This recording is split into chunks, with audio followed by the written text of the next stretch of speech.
ഇതെന്താന്ന് നോക്കിയ കൂട്ടുകാരെ, അപ്പം ഇന്ന് പപ്പായ വെച്ചിട്ട് ഒരു അടിപൊളി അച്ചാറുണ്ടാക്കിയാലോ. അപ്പം എല്ലാ കൂട്ടുകാർക്കും രമ്യാസ് വേൾഡിലേക്ക് സ്വാഗതം. എല്ലാ കൂട്ടുകാരും സുഖമായിട്ടിരിക്കുന്നു എന്ന് വിശ്വസിക്കുന്നു കേട്ടോ. പോകാന്നാ.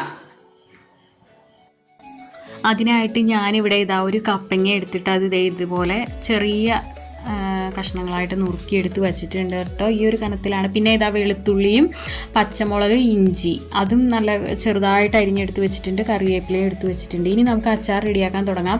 അതിനായിട്ട് മൺചട്ടി അടപ്പത്ത് വെച്ചു. അതിലേക്ക് ഞാനിവിടെ നല്ലെണ്ണയാട്ടോ ഇപ്പോൾ ചേർത്ത് കൊടുത്തിരിക്കുന്നത്. ഒരു 4 ടേബിൾ സ്പൂൺ നല്ലെണ്ണ ചേർത്ത് കൊടുത്തിട്ടുണ്ട്. അതിലേക്ക് കടുകും ഉലുവയും ചേർത്തൊന്ന് പൊട്ടിച്ചെടുക്കാം കേട്ടോ.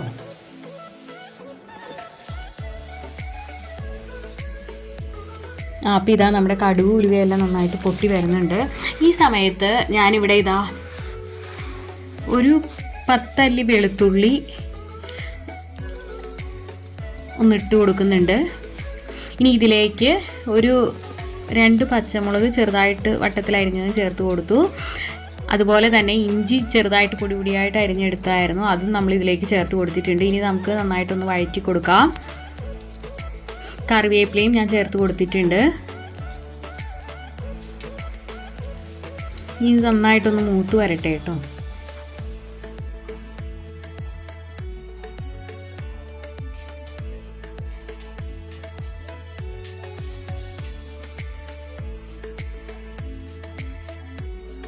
വെളുത്തുള്ളി ഇഞ്ചിയൊക്കെ നന്നായിട്ട് മൂത്ത് വരട്ടെ കേട്ടോ.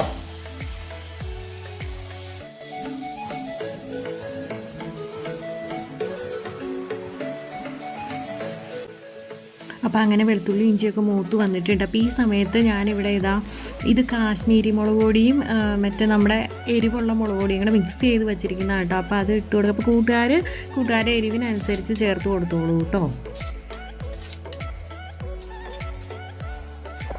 ചിലവർക്ക് നല്ലോണം എരിവുള്ളതായിരിക്കും ഇഷ്ടം, ചിലവർക്ക് എരിവ് കുറവുള്ളതായിരിക്കും ഇഷ്ടം. അപ്പോൾ സ്വല്പം മഞ്ഞൾപ്പൊടി ഞാൻ ചേർത്ത് കൊടുത്തായിരുന്നു കേട്ടോ. ഒരു നുള്ളു മഞ്ഞൾപ്പൊടിയും ചേർത്ത് കൊടുത്തായിരുന്നു. ഇപ്പോൾ ചൂടുവെള്ളമാണ് കേട്ടോ ഞാൻ ചേർത്ത് കൊടുത്തിരിക്കുന്നത്. നമ്മൾ പച്ചവെള്ളം ചേർക്കണ്ട, തിളപ്പിച്ചാറിയ ചൂടുവെള്ളം നമുക്ക് ഇതിലേക്ക് ചേർത്ത് കൊടുക്കാം. അപ്പോൾ ഇനി നന്നായിട്ടൊന്ന് തിളച്ച് വരട്ടെ കേട്ടോ. അപ്പോൾ ഒരുവിധം നന്നായിട്ട് തിളച്ച് വന്നിട്ടുണ്ട്, എണ്ണയൊക്കെ തെളിഞ്ഞ് വന്നിട്ടുണ്ട്. അപ്പോൾ ഈ സമയത്ത് നമ്മൾ ഉപ്പ് ചേർത്തിട്ടുണ്ടായിരുന്നില്ല. അപ്പോൾ ഈ സമയത്ത് ഉപ്പ് ചേർത്ത് കൊടുക്കുകയാണ് കേട്ടോ. എന്നിട്ട് നന്നായിട്ടൊന്ന് മിക്സ് ചെയ്യാം. ഇനി ഇതിലേക്ക് ഞാനിവിടെ ചെറുതായിട്ട് അരിഞ്ഞു വച്ചിരിക്കുന്ന കപ്പങ്ങ ചേർത്ത് കൊടുക്കുന്നുണ്ട് കേട്ടോ.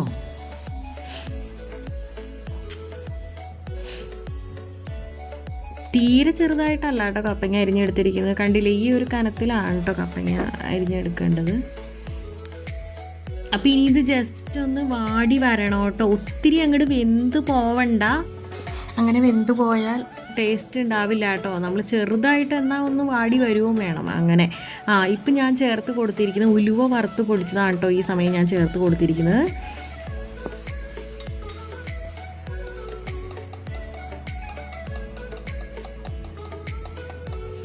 പിന്നെ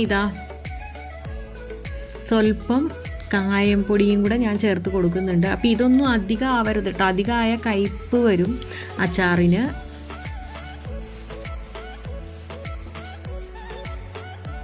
അപ്പോൾ ഇനി ഇത് നന്നായിട്ടൊന്ന് മിക്സ് ചെയ്യാം കേട്ടോ. ലാസ്റ്റ് ഞാൻ ചേർക്കുന്നത് നാരങ്ങ നീരാണ് കേട്ടോ കൂട്ടുകാരെ ചേർത്ത് കൊടുക്കുന്നത്. വിനാഗിരിക്ക് പകരം ഞാനിവിടെ നാരങ്ങ നീരാണ് ഇപ്പോൾ ഈ അച്ചാറിന് ചേർത്ത് കൊടുത്തിരിക്കുന്നത്. അപ്പോൾ ഇങ്ങനെ കൂട്ടുകാരെ ഉണ്ടാക്കി നോക്കിയിട്ടില്ലെങ്കിൽ ഉറപ്പായിട്ടും ട്രൈ ചെയ്തോളൂ കേട്ടോ. അടിപൊളിയാണ്, ഒന്നും പറയാനില്ല. അടിപൊളി ടേസ്റ്റാണ്, കിടിലൻ അച്ചാറാണ് കേട്ടോ. അപ്പോൾ ഇത്രയും മതി. നമ്മുടെ സൂപ്പർ അച്ചാർ ഇവിടെ റെഡി ആയിട്ടുണ്ട്. നമ്മുടെ മാങ്ങ അച്ചാറൊക്കെ പോലെ ഉണ്ട് കേട്ടോ, നല്ല ക്രഞ്ചി ആയിട്ടിരിക്കും. അതാണ് പറയുന്നത് ഒത്തിരി വെന്ത് കുഴഞ്ഞു പോകരുതെന്ന്. വീഡിയോ ഇഷ്ടപ്പെടുകയാണെങ്കിൽ ലൈക്ക് ചെയ്യാനും കമൻറ്റ് ചെയ്യാനും ഷെയർ ചെയ്യാനും ഒന്നും മറക്കല്ലേ കേട്ടോ കൂട്ടുകാരെ. ഒന്നും പറയാനില്ല കേട്ടോ കൂട്ടുകാരെ. പപ്പായ അച്ചാർ കിട്ടിലനാണ് കേട്ടോ, സൂപ്പർ. എന്തായാലും കൂട്ടുകാർ ഉണ്ടാക്കി നോക്കണം കേട്ടോ. പപ്പായ കിട്ടുമ്പോൾ ഇങ്ങനെയൊന്നും ഉണ്ടാക്കി നോക്കൂ. നമ്മളാണ് ഈ നാരങ്ങ നീരല്ലേ ഇതിൽ ചേർത്തിരിക്കുന്നത്. അതുകൊണ്ട് തന്നെ ആർക്ക് വേണമെങ്കിലും വിനാഗിരി ചേർത്ത് കഴിയുമ്പോൾ എല്ലാവർക്കും ചിലപ്പോൾ പറ്റണം എന്നില്ല. അപ്പോൾ നാരങ്ങ നീരായതുകൊണ്ട് ആർക്ക് വേണമെങ്കിലും ധൈര്യമായിട്ട് കഴിക്കുകയും ചെയ്യാം. അത്രയും നല്ല സൂപ്പർ ടേസ്റ്റുമാണ് കേട്ടോ. അപ്പം ഇനി നല്ലൊരു വീഡിയോ ആയിട്ട് വരുന്നതുവരെ okay, tata bye bye, thanks for watching.